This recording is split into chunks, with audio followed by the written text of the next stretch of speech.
So, Inspector Volarity, is it possible that you arrested an innocent bystander simply for being a messy eater? Now hold on just 1 minute, Falcon. You're overlooking something quite crucial.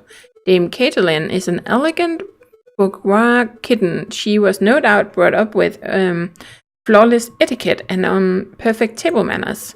At the banquet, she would have eaten a steak with a fork in her left hand and a knife in her right, like any proper civilized animal. How could she have possibly gotten blood on her paws with such good manners?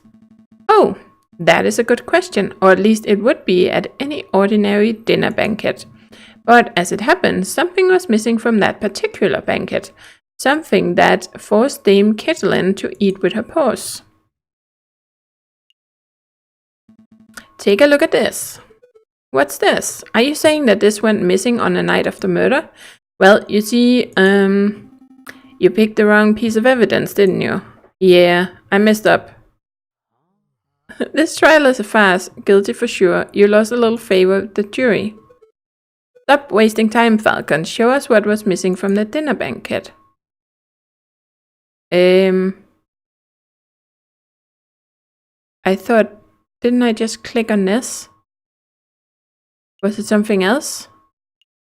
Camera, letter, photograph, the clock hands. That doesn't really have anything to do. Why is it not this? I'm confused. Dame Caitlin was forced to eat steak with her paws because the silverware of the household had been previously stolen. Stolen? I don't recall any mention of that in the police report.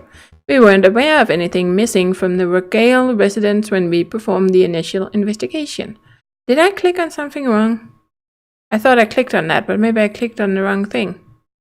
The first time. Okay, well, I don't know.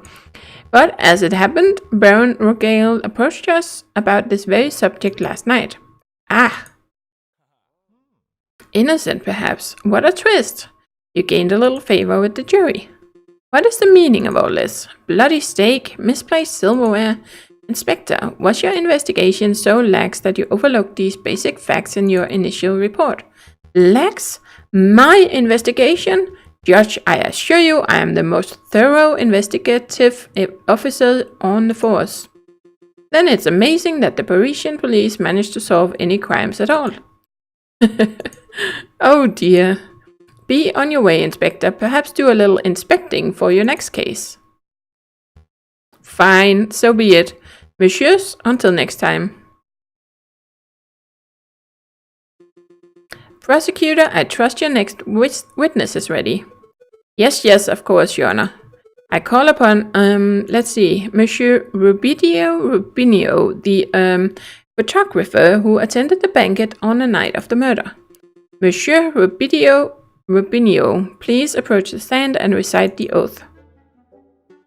How does it go? I swear to speak without hatred and without fear, to tell the whole truth and nothing but the truth. It's a little cliché, to be perfectly honest.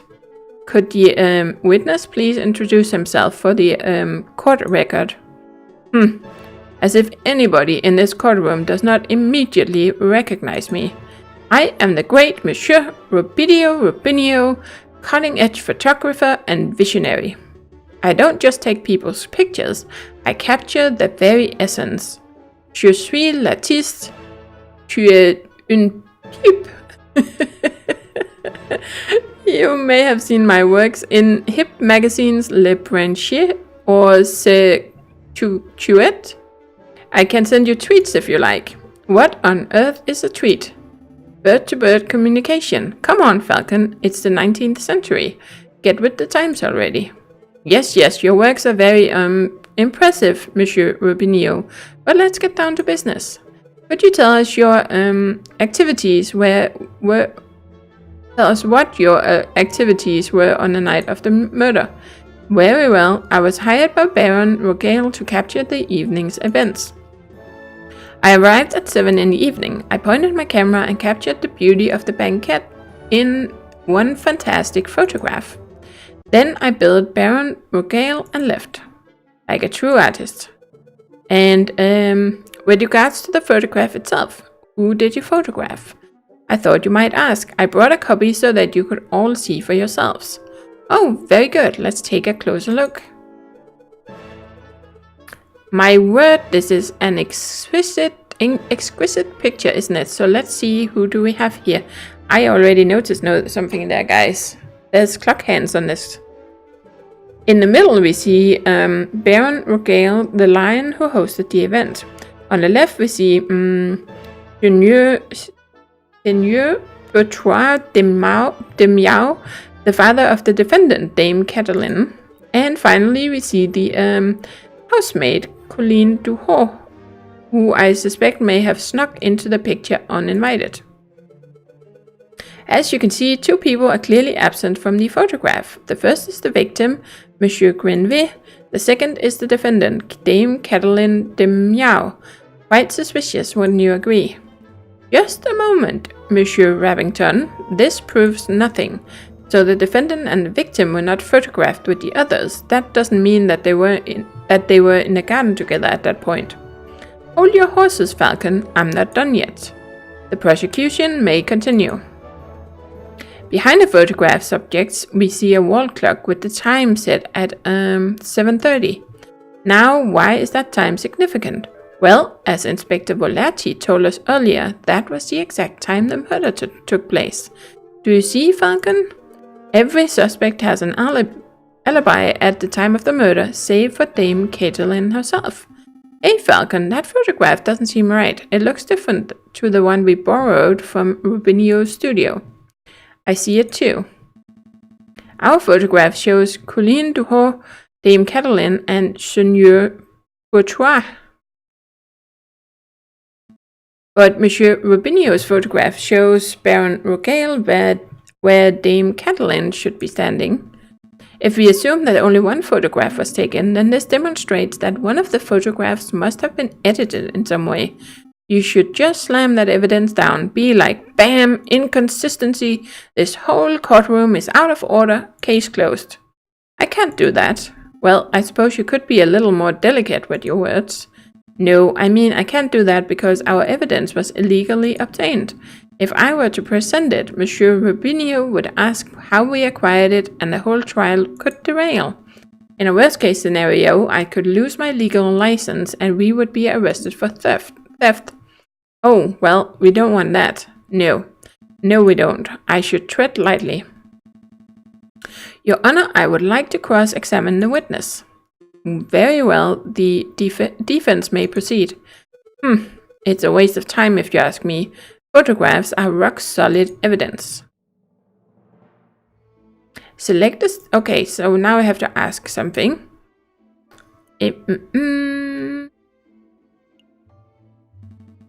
Let's take a closer look at this photograph.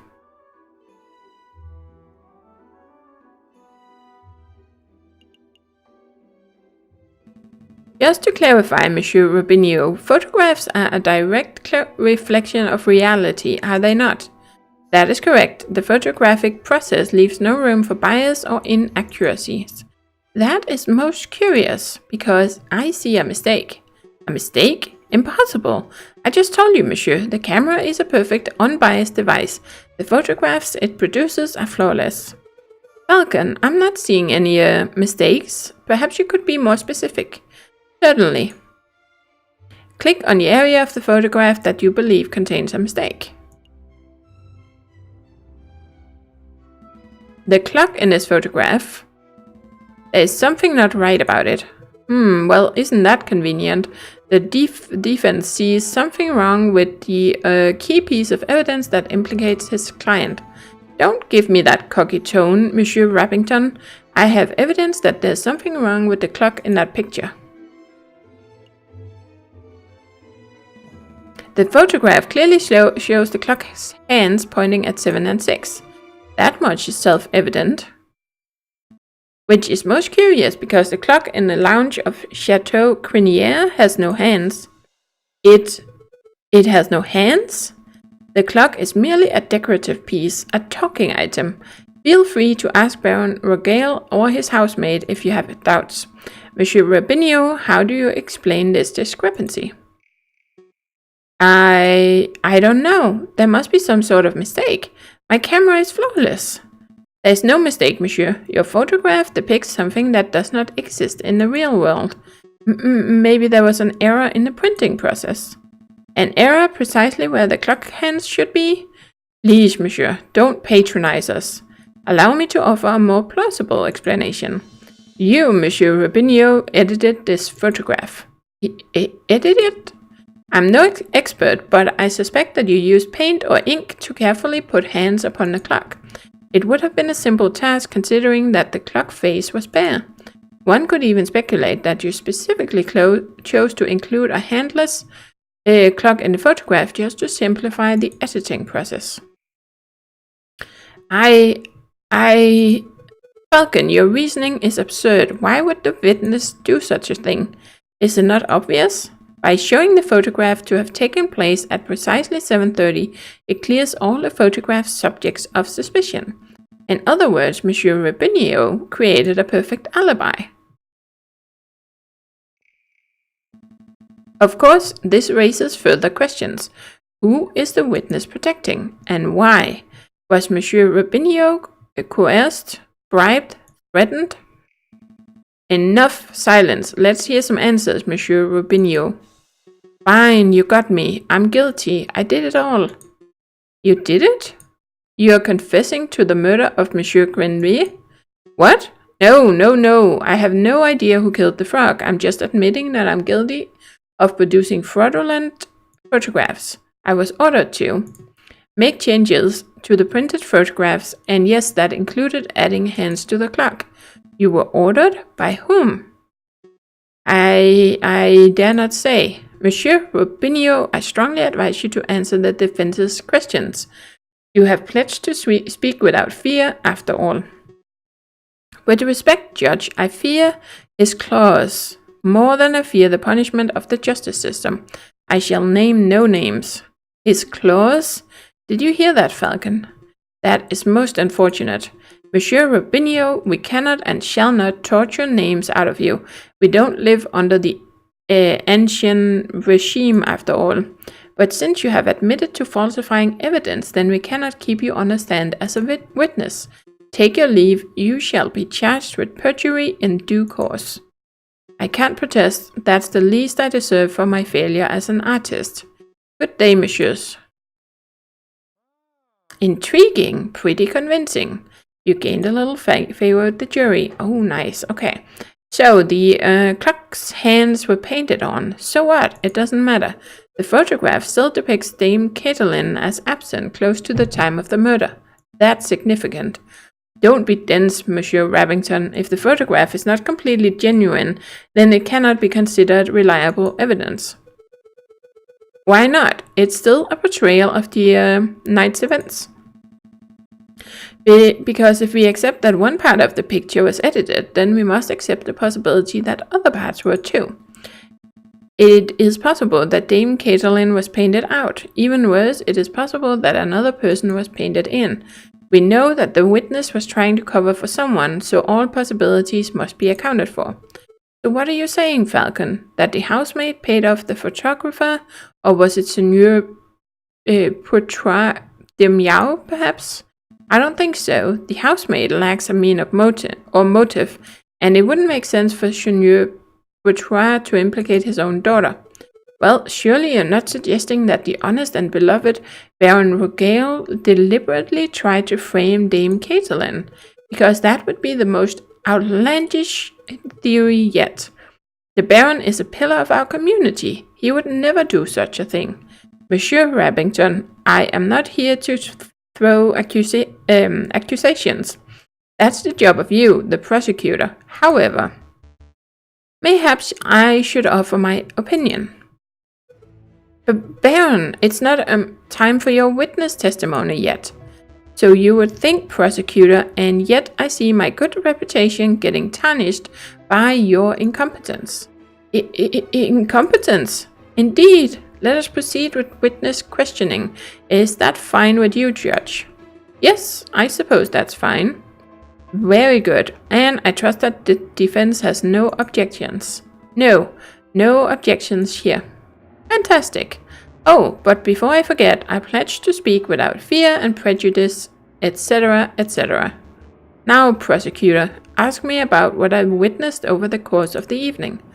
Oh, okay. Baron Rogale, on a night of the initial dinner went magnificently. When the photographer arrived, Monsieur Grenville left to visit the garden. Dame Catelyn followed behind him moments later. Seigneur Bourgeois, Monsieur Rubinio, and myself were engaged in conversation, so we paid her no mind. After the photographer had left, my housemaid left to go find Monsieur Grenville and Dame Catelyn. That would be when I heard her cry for help. Thank you, Baron. I think we all know the story from there. I would like to cross-examine the witness.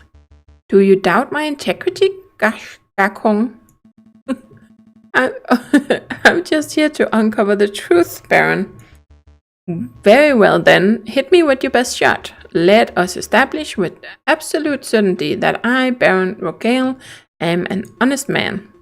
The defense may proceed with the cross-examination.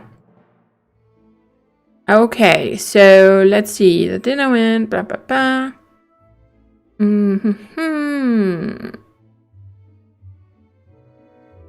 Yeah, the question is what do we want to ask about here? Well, we could ask about him. If we think he is the murderer, then he might have a reason to actually kill this guy. Baron Rogale, I have some questions about Monsieur Grenville. God rest his soul. What was your relation to Monsieur Grenville prior to his demise? We were business partners. Monsieur Grenville, Seigneur Portois de Miao, and myself all owned a third share in an up-and-coming railway company. Excuse the crassness of this question, but that means that you and Seigneur Portois would now own half of the company each, correct? Correct. I suppose that's a slight glimmer of benefit that arose from this foul situation. But monsieur, you must understand that Monsieur Grenville and I were friends as much as we were business associates. I mourn the man's passing. Of course. Do you have another question about Monsieur Grenville? Yes. Why did Monsieur Grenville leave to visit the garden? I believe he wanted some fresh air. The steak did not sit well with him, I fear. Oh, I see. But that is quite coincidental timing, isn't it? How so? Well, Monsieur Grenville felt sick and left the room just after the photographer arrived and just before the murder occurred. One might draw a link between the food and the sickness. Hold on, Falcon. Surely you aren't suggesting that Monsieur Grenville's food was poisoned in some way? That could be. There was that liquid in the photographer's studio, wasn't there? Let's try that one. I am. The events are too closely tied to be a mere coincidence. I'm no expert, but I think the steak would have been a perfect medium to carry a small amount of poison. My word, what a revelation, but what evidence do you have of this poisoning? Bearing in mind, of course, that the coroner found no signs of poisoning and no poison was found at the crime scene. Oh, well, to be completely honest, there's no hard evidence of poisoning, but we can speculate. No, Monsieur Falcon, we cannot. They're stalling. What a buffoon. Yes. There's no need to bring outlandish theories like poisoning into the equation. Monsieur Grenville always had a soft stomach. It's really no surprise that he couldn't keep down a good rare steak. Do you have another question? No. Okay, so what about the? Well, it could be the housemaid, but no. Let's just try. I have no idea where we're going with this. Baron Rogale, I would like to ask about the dinner you served that evening. Very well, ask away. Earlier today, we established that silverware was stolen from your residence prior to the banquet. Indeed, I'm aware of whom the culprit is, but I have decided not to press charges. It is curious, then, that you decided to serve steak. It isn't what one would describe as finger food, after all. I don't know about that, Falcon. With the right attitude, all food can be finger food. There is nothing curious about it. Seigneur Portois and Dame Catelyn are vocal lovers of rare steak. I was merely suiting their needs. Besides, what other choice did the Baron have, Falcon? Serve vegetable broth like a common peasant? Do be quiet, prosecutor. You sound ridiculous. Sorry, Baron. Do we have another question about the dinner? Now, about this red herring. Yes? What about it? I'm not sure, but I feel it is of vital importance to the case. Falcon, I just want to clarify this. Are you saying that you wish to pursue the red herring? Isn't there like an expression in English, guys, with this? Like a red herring? Is it like going on a wild goose chase or something? I don't know. There's some kind of expression, but I don't remember the meaning of it. Let's just do it to see where it leads. Yes, I wish to closely examine and question the piece of evidence that is overtly labeled as a red herring. This is the type of bird that I am. I see a trail that clearly veers away from my goal, but I follow it anyway. Perhaps the path leads to better things. Perhaps it leads to failure. What matters is that my curiosity is satisfied. You're a strange bird, Falcon. The jury are confused by your rambling, but they appreciate your honesty. You don't gain or lose any favor with them. Can we please return to the case at hand? No. Okay. Yep. Well. Baron, we saw the murder scene, your garden for ourselves. I'm not sure that brings us anywhere. Okay, let's try with the housemaid then.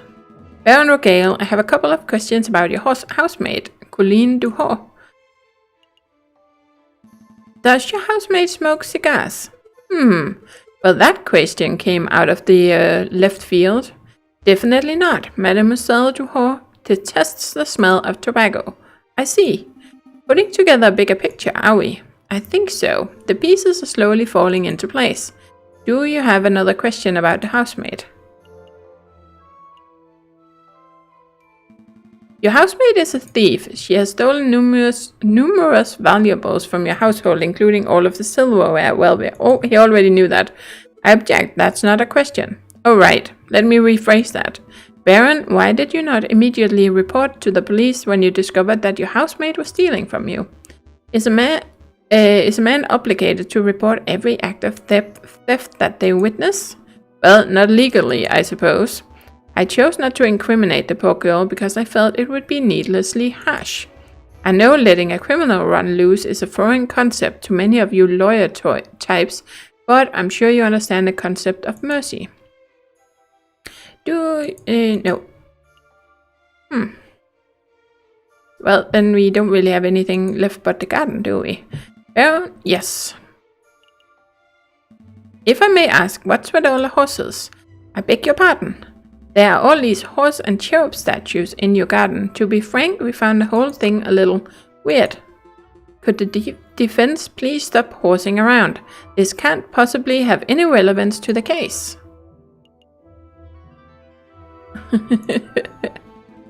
Nay, Your Honor, it doesn't. But hey, you can bray a man for trying. Not bad at all. Do you have... Yes. Baron Rogale, when was the last time you ventured into your own garden? As it happens, I have quite serious allergies. I haven't been in my own garden for years. Years, you say? Indeed. Baron, I do not wish to call you a liar, but that claim does not hold up to scrutiny. Oh, and why is that? Because we have hard evidence that you have visited the garden recently. Balderdash, my word is gold. Show the court this so-called hard evidence that I've been in my garden. This was found in your garden. To be specific, it was found inside the fountain basin. Right beside where the murder occurred. A cigar butt? That could belong to anybody. And prosecutor, please shut your mouth. I can speak for myself. Oh, okay. Sorry, Baron. That is indeed the remnants of one of my cigars, but I must apologize, Monsieur Falcon. for I misunderstood your initial question. You see, prior to the banquet, I hadn't visited my own garden in years. But naturally, after hearing the housemaid's cry for help on the evening of the murder, I rushed outside. I was shocked and disgusted by what I saw. That must have been when I dropped my half-smoked cigar in the fountain basin. You see, Falcon, there's a perfectly reasonable explanation. I would find that believable if the cigar were casually discarded, but as it happened, the cigar butt was found in the fountain's upper basin, a location that could only be accessed with great inconvenience. And a little paddling. The cigar butt was not dropped, it was deliberately hidden. There are any number of possible explanations. Are there? Because I can only think of one. That is that you, Baron Rogale, deliberately hid your cigar butt to disguise your own illicit activities. Did I now? And what illicit activities would those be? You want me to spell it out? Fine. Let's put everything on the table. You, Baron Rogale, murdered Monsieur Grenville. That is what you were trying to keep hidden. Directly accusing me of murder. How shamelessly brazen. That is a ludicrous accusation, Falcon. The Baron is an upstanding citizen of the highest order. Your allegation is baseless. You have no evidence, no means, motive, or opportunity. No evidence? Think harder, Monsieur Rabbington. Every piece of evidence points to Baron Rogale as the prime suspect. You want the means? The Baron certainly had the means. His lion's claws are as sharp as a surgeon's blade. Gutting a frog belly would be trivial to him. Even Monsieur Rubinio confessed just moments ago that he feared his claws. Ridiculous. I would never threaten a man with violence. You want a motive? The Baron had at least 10,000 francs worth of motives. By removing a business partner, the Baron's share of his railway company increased from 1/3 to 1/2. This is preposterous. And finally, the Baron had an opportunity. No, he crafted the perfect opportunity. He arranged a small banquet with a very select number of guests. He was aware of the missing silverware, and yet he served steak, a food item that necessitates good cutlery. Why? To bloody the hands of his guests, of course. Then he hired an easily influenced photographer and staged a very specific picture in order to build a perfect alibi for himself. Photographing the guests in front of a handless clock to make for easy editing is quite an ingenious plan, it must be said. Prosecutor, are you just going to let this slanderous yarn go uncontested? Say something. Object. Oh, you're pitifully useless. After executing the murder, the Baron found himself still holding a single piece of incriminatory evidence, his finished cigar. He knew that leaving it at the crime scene would raise suspicion, but he didn't have time to properly dispose of it.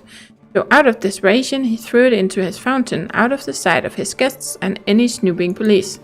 I imagine the Baron was hoping to implicate Seigneur Bourgeois de Miao, since that would ensure total control over his railway company. Alas, Dame Cataline was the first to happen upon the crime scene, so the Baron improvised. This is an outrage! Judge, I demand that you disbar this ranting lunatic. No, there's only one outrage here. That is that a man like yourself is able to abuse his wealth and status to frame an innocent girl for murder. You're a bourgeois of the worst kind. How dare you, Gacon? The utter nerve for a lying scumbag of a lawyer to accuse a philanthropist like myself of something so heinous. I'm nothing like the fat cat bourgeois. I'm a respectable, hardworking capitalist. No, you are a ruthless man who would slaughter a dear friend just to reap a few francs. You incredulous whelp. I ought to gut you right here and now like a damn frog.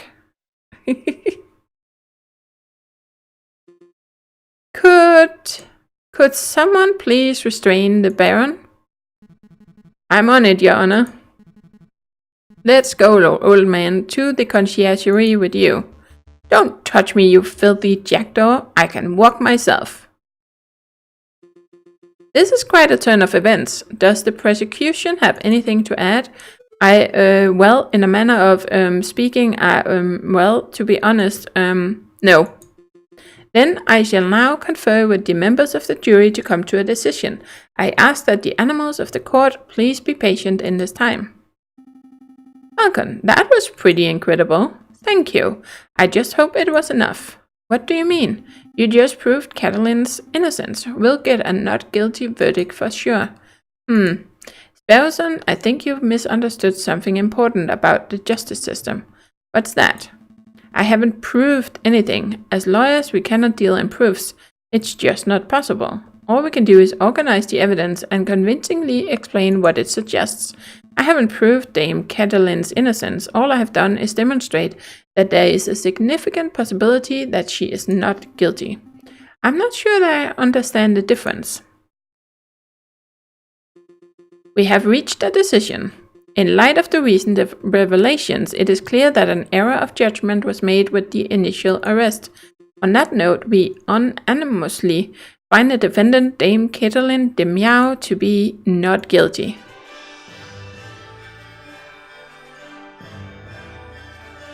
Yay! We won our case.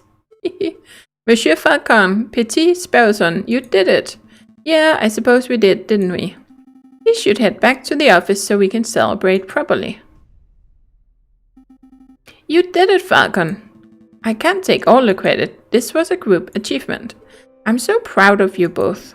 I'll go get 1 bottle of wine and 3 of our least dirty glasses. You were amazing, Monsieur Falcon. Or it was nothing. I very much liked the way you pinned the murder on the Baron. That was an act of sheer genius. Well, I didn't pin anything. Sparrowson and I just worked at unveiling the truth given the facts of the case. Monsieur Falcon, there is no need to play coy. The case is over. Play coy? Don't tell me you're actually being sincere. I'm completely lost. Oh wow, I thought the goody-goody thing was an act, but you actually don't know. Alright, I'll spell it out for you.